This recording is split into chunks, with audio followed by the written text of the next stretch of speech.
akazi kacu nubona mu nzu y'Imana ico urimo urahabwa ukigufitiye inyungu wowe ku giti cawe, nta wundi muntu gishobora ayiwe ese ngize gute we. Ni ukuvuga niba ngihagarara iruhande rwa perezida, ingeso perezida afite ntishire kandi njyewe yarashizemo hagaze iruhande ndacasize, ariko ubugomba mbari n'amavi n'urukenyerero biratugoye biratuvunye. Ndashaka ko tuza guhaguruka tukadeklara revival y'ukuri itagarukiye hano. Bwana Yesu asifiwe. Itari moment, itari aka kanya gusa, itari iyi saha, ahubwo ibe movement. Imana yo inshingano yayo kurema igituremera, ariko kwita ibihamazi ni wowe, kwita ubuzima bwawe izina ni wowe. Niba wiyita mutoya uzaba mutoya, niba wiyita mukuru uzaba mukuru, niba wiyita ushoboye uzashobora, niba wiyita ukiranuka uzakiranuka, niba wiyita ko wananiwe uzananirwa.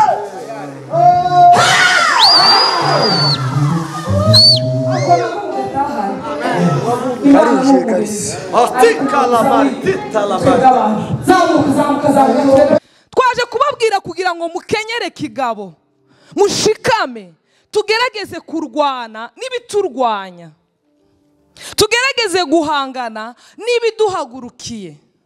Nta kindi gishobora kutugenza ibirometero n'ibirometero tutabwiranye ukuri, tutabwiranye amagambo y'Imana, kugira ngo tubashe kubyara benshi. Imana ishimwe yaduhaye ijambo ry'Imana kugira ngo twisobanukirwe abo turibo. Ni bwa buzima uja gufata umwanzuro runaka ukavuga ngo Mana nkora iki. Kimwe mu by'Imana yakundiraga Dawidi nuko yamugishaga inama. Iyo twuzuwe na Kristo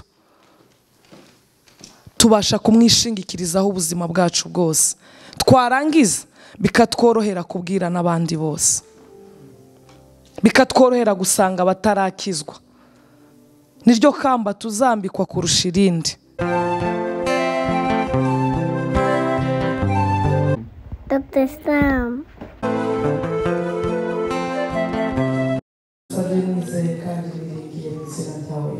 Amen. Reka dusome ijambo ry'Imana mu gitabo cy'umuhanuzi Ezekiyeli. Turasoma ibice 47.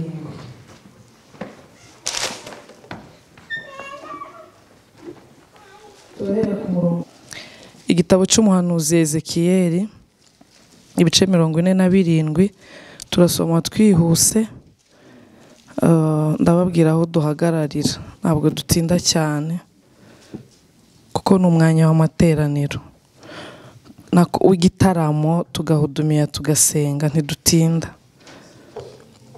Reka dusome mu izina rya Yesu. Nuko angarura mu muryango w'urusengero, ndebye mbona ni Ezekiyeli ibice 47. Nuko angarura mu muryango w'urusengero, ndebye mbona amazi atemba ava munsi y'irebe ryarwo aherekeye iburasirazuba, kuko urusengero rwari rwerekeye iburasirazuba. Nuko ayo mazi atemba ava iburyo bwarwo ikusi h'igicaniro. 2 maze ansohorera mu nzira y'irembo ryerekeye ikasikazi, anzengurukana mu nzira iri hanze, angeza ku irembo ry'inyuma aherekeye iburasirazuba. Ndebye mbona amazi atemba, haleluya, anyura mu ruhande rw'iburyo. Uwo muntu agana iburasirazuba afite umugozi mu ntoki wo kugeresha, agera imikono 1000, anyuza muri ayo mazi, amazi angera mu bugombambari. Arongera agera mikono 1000, anyuza muri ayo mazi, amazi angera mu mavi. Arongera agera imikono 1000, anyuza muri ayo mazi, amazi angera mu rukenyerero. Arongera agera indi mikono 1000, ababaye umugezi ntabasha kwambuka kuko yari abaye amazi menshi yakwambuka n'uzi koga ari umugezi utambukishwa n'amaguru. Amen. Haleluya. Mumbabarire nsomye mu kuntu bitari byiza kandi si ibisanzwe ariko nta kibazo. Bwana Yesu asifiwe. Duhaye ikaze abantu baje gutaramana natwe. Imana ibahe umugisha. Twabaye hano kuva kare, twaguwe neza. Ngire ngo mwabibonye kuva tukigera hano. Turashima Imana cyane ko yongeye kutugarura muri amariro kugira ngo dutaramane namwe, kugira ngo dusangire ibyiza by'Imana. Imana ishimwe cyane. Twari tubakumbuye niko twabivuze, kandi n'amagambo twaganiriye kare twaganiriye ku rukundo rw'Imana rwakomeje kugaruka. Amen. Ndashimira timu turi kumwe y'abavugabutumwa n'abandi bashyitsi benshi b'abaririmbyi baturutse ahatandukanye. Imana iduhana umugisha. Nahawe kuvuga kuri aya magambo atari uko nyazi cyane, nayahawe ngiye kuza hano.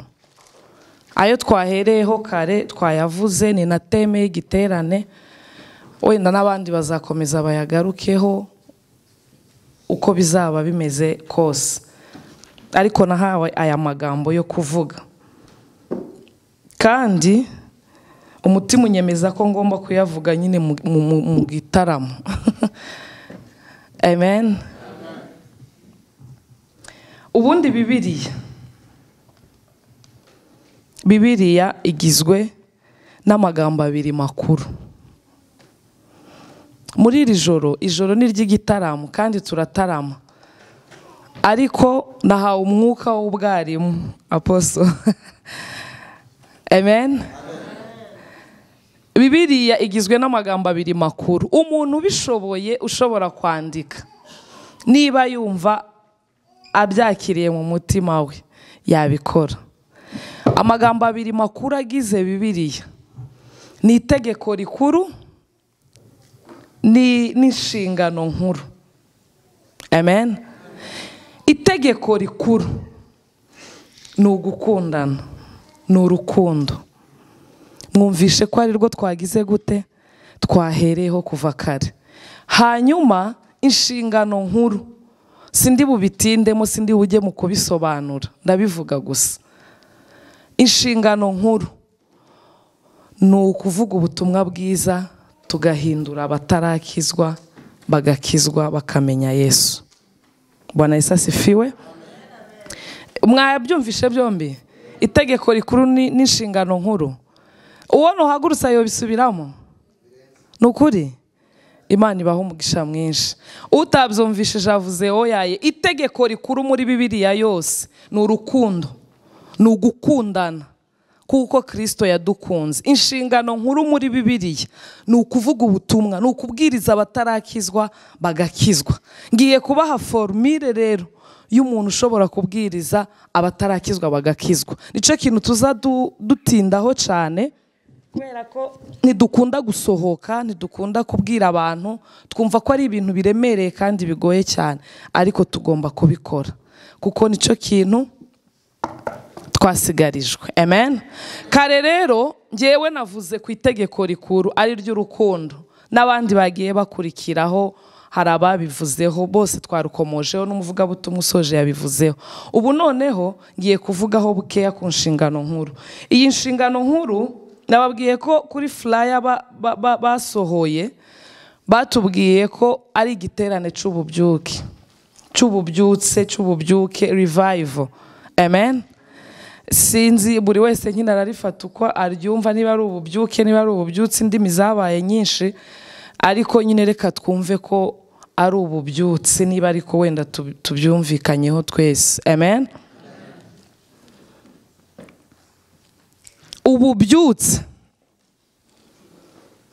Ububyutse hari abahanga benshi babuvuzeho, na Bibiliya hari icibuvugaho, ariko ububyutse ikintu ngewe nabuhaweho kandi nabuhawe mu rurimi rw'icyongereza kandi ntakizi cyane.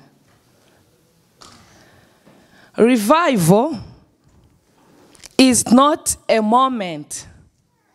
Revival is a movement. Amen.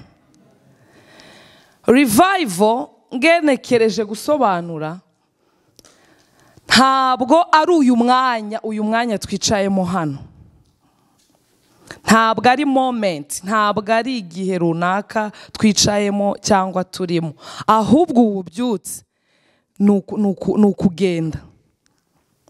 Ni movement. Ni movement. Ni movement. Duhe Yesu icyubahiro. Hallelujah, hallelujah. Kandi iri joro turasenga nyuma y'aya magambo. Ikindi ububyutse mu bintu bijya bigaragaza ububyutse ni igihe wumva hari ubuzima watakaje muri wowe, ukumva ushaka kugarurirwa ubundi buzima. Ni igisobanuro cy'ububyutse muri wowe. Ububyutse ni igihe wumva hari ikintu wasinziriyeho ku nshingano ugomba gukora mu nzu y'Imana. Abantu benshi tuza mu nzu y'Imana tumeze nk'abakoresha bafite abakozi bagomba kubakorera. Hari abagomba kubwiriza, abizi ko hari abagomba kuririmba, abizi ko hari abagomba gusenga, abizi ko hari abagomba gucuranga. Wowe ukaza ukiyicarira, Satani akakunyaga, ugashiduka warasinziriye utabizi ko wasinziriye. Ububyutse ni ugukanguka.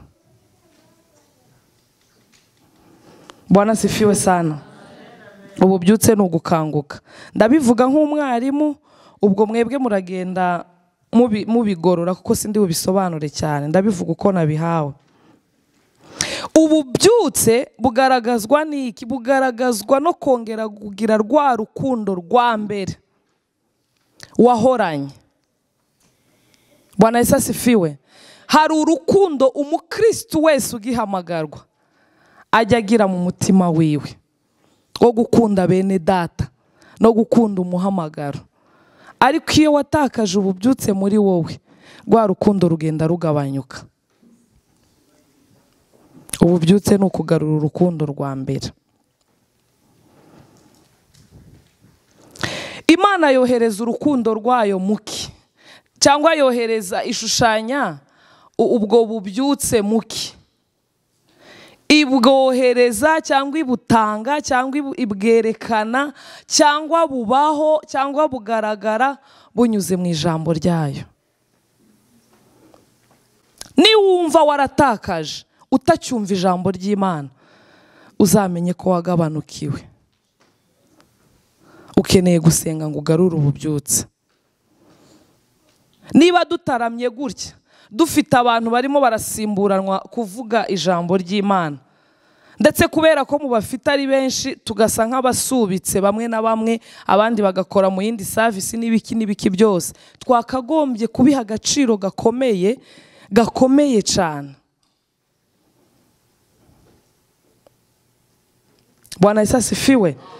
Tugakingura amatwi y'imitima tukumva icyo ijambo ry'Imana ritubwira.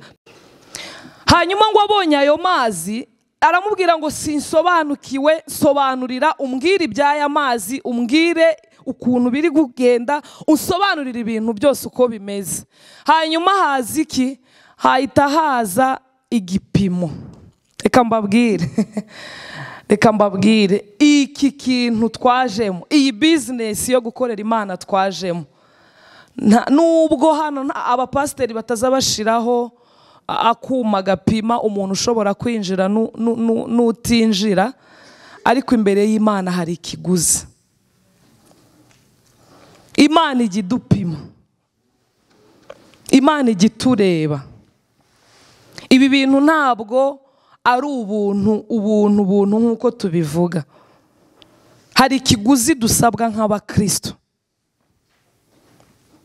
Hari urwego Imana ibidushakaho. hari ibyo Imana ibishaka ko dutunga mu mitima yacu birenze gusirimba cyane, birenze ibindi bintu byose twakuze tuzi bakora mu ikanisa. Iri joro ndashaka ko we witekerezaho ku giti cyawe. Ndi kuganira n'umutima w'umuntu ku giti ciwe. Rubyiruko, ndi kuganira n'umuntu ku giti ciwe. Bwana Yesu asifiwe.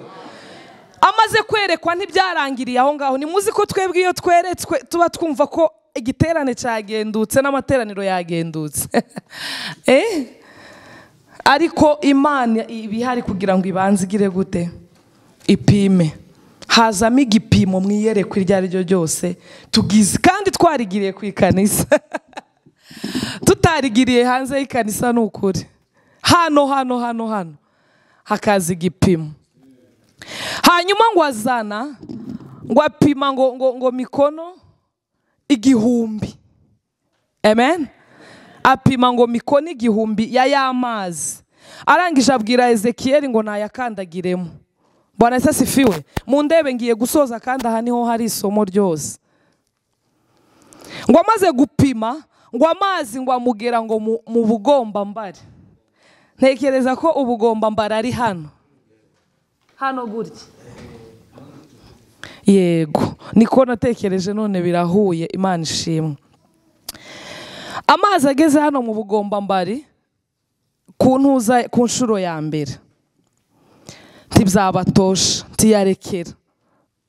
Reka mbabwire bakristo, ni ukuri ibi bintu dushatse. Ushatse wowe n'umutima wawe. Wowe n'umutima wawe. Wowe n'umutima wawe. Wowe n'umutima wawe. Usohoke mu kigare. Uvuge ngo ni njyewe n'Imana. Ese Imana impimye. Njyewe niba hari ikintu kize kintera ubwoba igihe cyose, ni igihe mfite umurimo ndi bukore mu nzu y'Imana. Nzarwana n'umutima nkabwira Imana nkavuga nti se Mana we, ibi bintu ndi gukora uku wabibonye wabyishimiye? Aho nta marangamutima yanjye arimo. Aho ntabwo nakomewe amashyi nkabona ko nabishoboye. Aho naje ndi mukuri. Aho nkishinja kugeza nsoje. Ababizi iyo ndangije igiterane runaka nabayemo nakozemo, si ibyo ntekereza, si ibyo nshakisha, nkunda kuganzwa n'amarira. Kubera ko mba numva nakoze ikintu, nikoreye nk'ikintu nkavuga nti iki kintu ni njyewe ni njyewe n'aya yanjye. Bwana Yesu asifiwe. Haleluya, haleluya. Amazi ngo agere mu bugombambari. Ndaza kubasobanurira ubwo bugombambari uko Mwuka yabumpishuriye. Ngo arongera apima indi nshuro ya kabiri. Ngo amare gupima n'ubundi akoresha ya mikono 1000 cyangwa se za metero 1000 cyangwa se icyo cyose washyiramo, inite yose washyiramo, ariko tubifate ko ari cya 1000 cyangwa se ni ikigero kimwe. Ni ikigero kandi c'Imana gishitse. Bwana Yesu asifiwe. Ngo agipime, ngo noneho ngo amazi amugera mu mavi.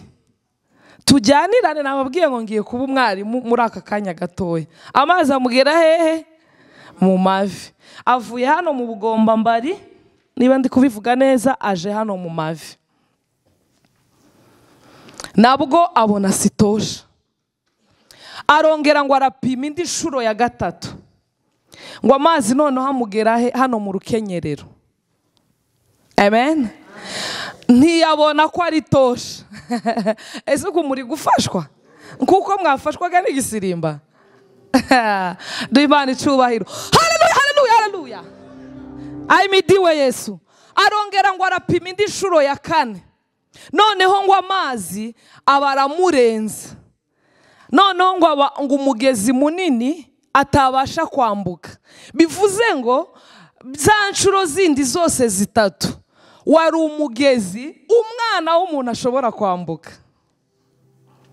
Byari ibintu njyewe shobora kwikorera bigakunda. Sinzi ko mubyumvisha. Byari bikiri ahantu umuntu ashobora gushiramo akaboko kiwe. Ariko Imana suko. nabibabwiye kare, mbabwiye inkuru ya Uza, ndayikunda cyane. Imana ntituza tuyikoreramo kandi Imana ntituza tuyifasha. Amen. Niyihuse, iyi ntambwe ya mbere bapimye Ezekiyeli amazi akamugera mu bugombambari, ni ijambo rivuga ngo, cyangwa se ni amagambo asobanuye ngo bebe spirituel. Ni ikigero cy'umukristo kikiri hasi cyane. Niyo yariye amazi Ezekiyeli yahagazemo apimishijwe n'umuntu mwiyerekwa, abona amazi agera mu bugombambari. Haleluya. Kandi reba, amazi ari mu bugombambari kandi uyakeneye umubiri wose. Kurabona amazi agifashe gusa ibirenge, hari icyo yo kumarira? Ese ayo mazi ataguhagije woyasangiza undi muntu? Woyasagurira ku wundi muntu kandi ataguhagije nawe? Wowe ukeneye amazi yuzuye umubiri wose, noneho amazi arapfuka ibirenge gusa. Amazi ufite areshya no ku birenge byawe. Ayo mazi ushobora kuyahaha undi muntu? Bisobanura ngo ni ikigero cy'umuntu ukiri umwana mu buryo bw'umwuka. Pawulo yaranditse aravuga ngo nkiri umwana navugaga nk'iby'abana, nakoraga nk'iby'abana, ngo ariko maze gukura mba muzima, mba umuntu muzima, numva Imana mishurirwa Imana. Kandi ngo nkiri umwana naramizwaga amata. Urugero rw'umwana ni bya bindi tuba tugikeneye ngo twumve gusa ngo Yesu araryoshye, Yesu aragukunda, haleluya, amena, tuzajya mu ijuru. Nta bindi, nta n'ibindi uba ukeneye kumva, nta n'ibindi.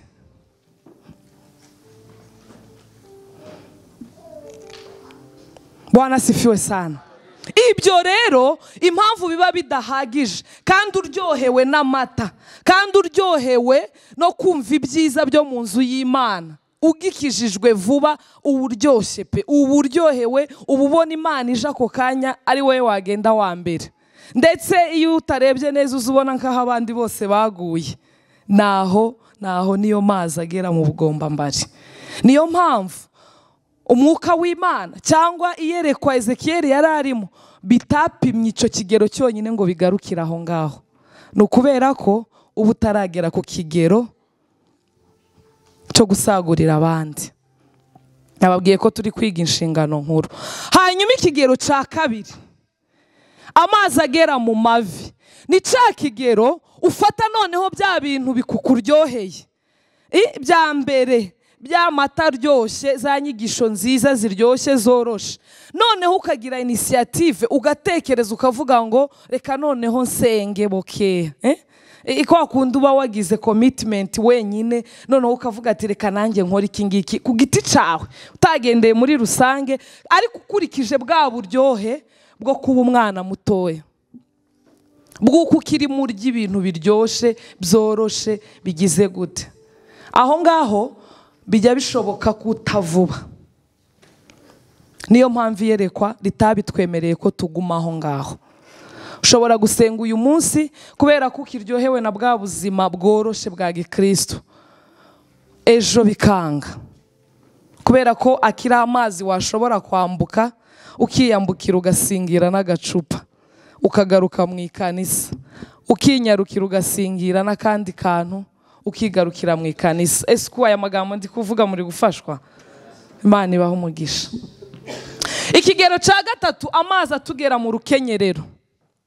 Gukenyera, igisobanuro cyo gukenyera mu buryo bw'umwuka ni ukwambara ugafatisha witeguye kuba gikenewe n'iki mu rukenyerero kugira ngo uharenge kandi uhashobore, ni ukwambara intwaro zose z'Imana. Mukristo na mugenzi we bagerageje kurwana. Bwana Yesu asifiwe sana. Bagerageje kurwana, bararwana, ariko ibigeragezo uko basenze ahangaha impamvu Kristo atahakurekera, ahangaha impamvu Yesu atahakurekera mu rukenyerero, amazi akugera mu rukenyerero, ni ukubera ko Oh haleluya. Ubuhanganye n'ibintu byinshi bikuzengurutse. Ba mukristo iyo usengeye kimwe, iyo urwanye na kimwe ukagitsinda, ikindi gihita kiza. Reka mbabwire iki kintu, umukristo ntabwo ari ukudamarara. Umukristo si ukubura intambara. Apostle mureba yatangiye itorero ahantu abantu bibera mu makampani gusa. Ni riske yafashe, yarahanganye kandi aracyakomeje guhangana. Hari abandi barara baribwa umubiri kubera guhangana n'intambara zo mu buryo bw'umwuka. Hari abandi barwaye imitwe idakira. Impamvu mbabwira ibi torero si ukubatera ubwoba, ni ukugira ngo tube maso. Amazi atugeze mu rukenyerero, niba hari iyo wanesheje witegure ko hagiye kuza double y'iyo wanesheje. Kugira ngo rero tuzineshe ni uguhora twiteguye. Ba mukristo bararwanye baruhe bararuha, ngo baruhe bakoresha indi ntwari ivuga ngo amasengesho y'iki y'uburyo bwose. Duha Imana icubahiro we. Haleluya, haleluya, haleluya. Twaje kubabwira kugira ngo mukenyere kigabo, mushikame, tugerageze kurwana n'ibiturwanya, tugerageze guhangana n'ibiduhagurukiye.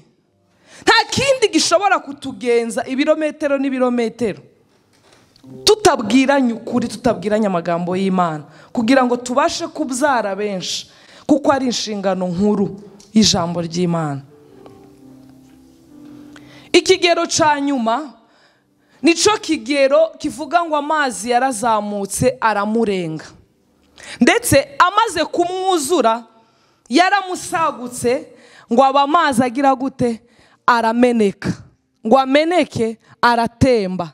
Atemba hehe? Atembera ku bandi bantu, atembera ku bindi bintu, atembera ku noneho ntiyasigara ari we gusa, ngo uwabaye umugezi munini, ayari amazi ahinduka umugezi munini, aratemba, abona n'amazi umuntu adashobora kwambuka wenyine ku giti ciwe.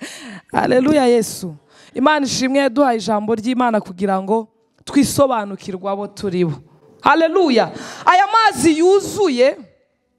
mazi yuzuye umuntu adashobora kwambuka, yamwuzuye wese, ni Kristo muri twebwe.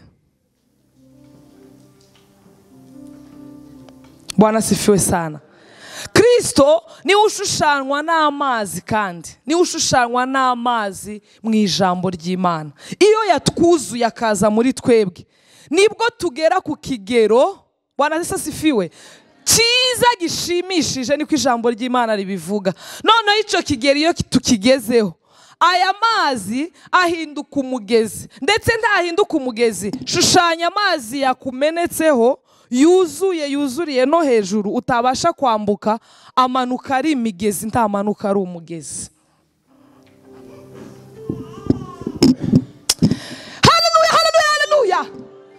Dukeneye kugira ngo duhinduke imigezi ivomerera abantu bari mu butayu.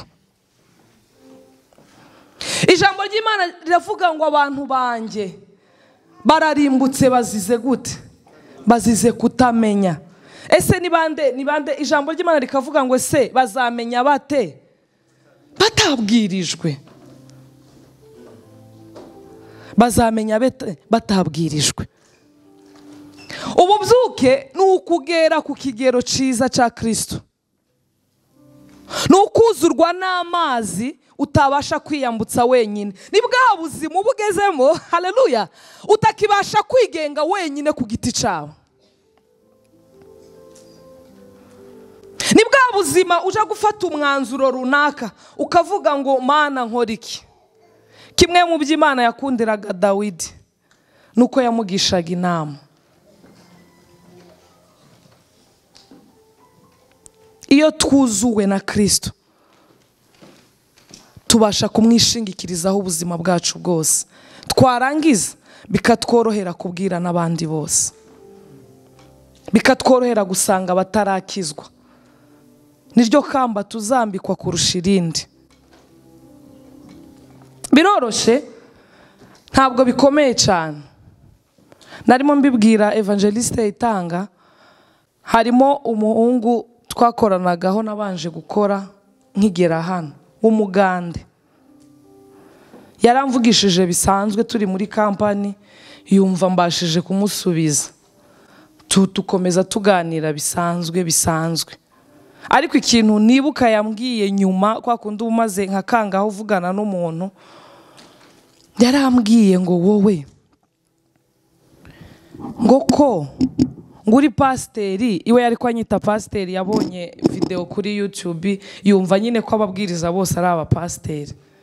Ati se kuri pasiteri nkaba narakuvugishije utanzi, atugahita unsekera. Yebe guseka nabyo, tese guseka nico cyagukuruye kumvugisha. Ati waransekeye numva kabisaba abantu ntibaki. Ati wowe nti wasetse nka bimwe by'abazungu baza badufenta ngo barasetse kandi badasetse. Ati waransekeye nkubonamo ibyishimo. Ati nyine numva kabisa nifuje gukomeza kukuvugisha. N'umwana w'umuhungu w'imyaka 25 ishyira muri 26. Twakomeje kuganira, ambwira ubuzima bwe, yari mu buzima bw'umwijima. Ibintu yari arimo anganiriza, ngewe napfukaga amatwi. Icambwiye nkamubwira ntico sinkizi. Ati ngewe n'ubuzima nabayemo kuva ntangiye segondere. Kubera kwa kumusekera, twakomeje kuganira, mubwira Yesu uko mbyumva. Uyu munsi yarambwiye ati singisiba amateraniro, atahubwo hari undi muhungu nanje mereye nabi, sigaye nja guha ride kugira ngo mujyane ngo amateraniro aragenduka. Undi batarashiramo ibisirimba byinshi, ntabwo birakunda, igiterane nticyagenze neza. ariko ubugomba mbari n'amavi n'urukenyerero biratugoye, biratuvunye. Ndashaka ko tuza guhaguruka tukadeklara revival y'ukuri itagarukiye hano. Bwana Yesu asifiwe. Itari moment, itari aka kanya gusa, itari iyi saha, ahubwo ibe movement, itembe. Nibashake ejo ntibazongere kuma, ntacyo bitwaye.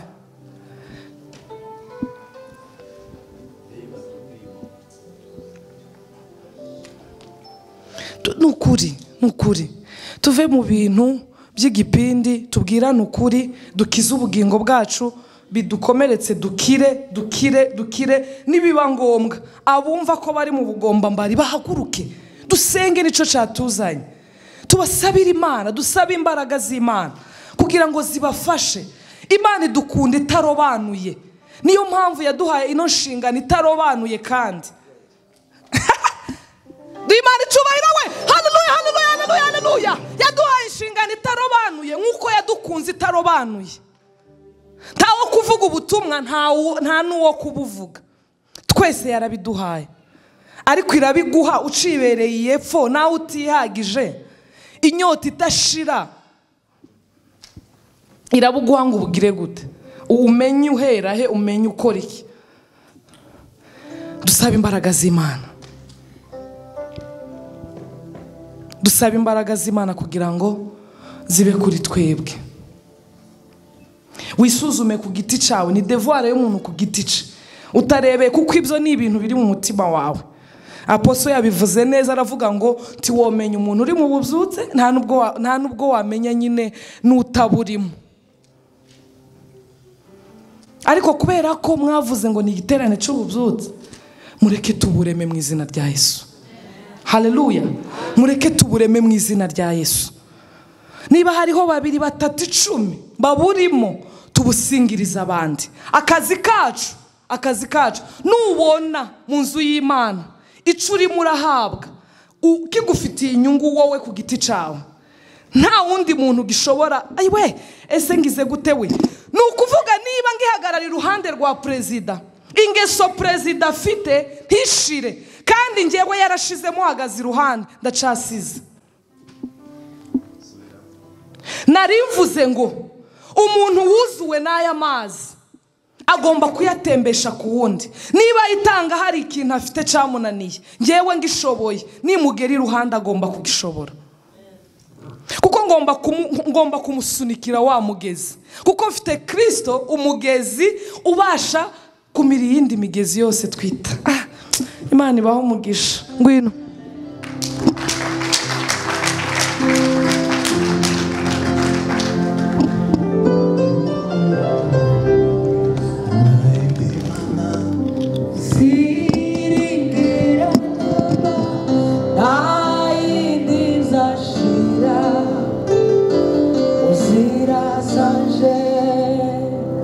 imirimo ye ntabwo izibarika n'izirondoreka.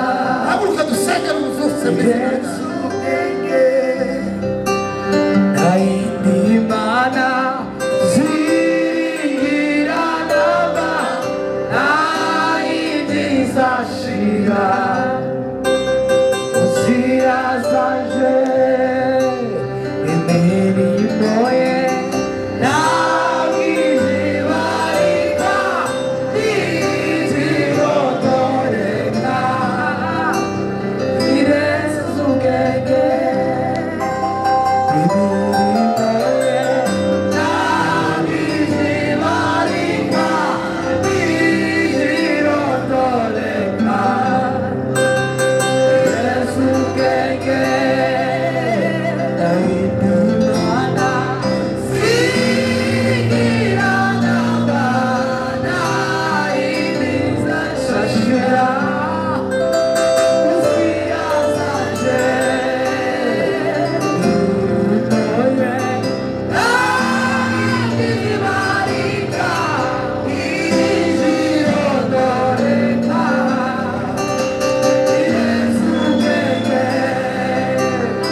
Dr. Sam.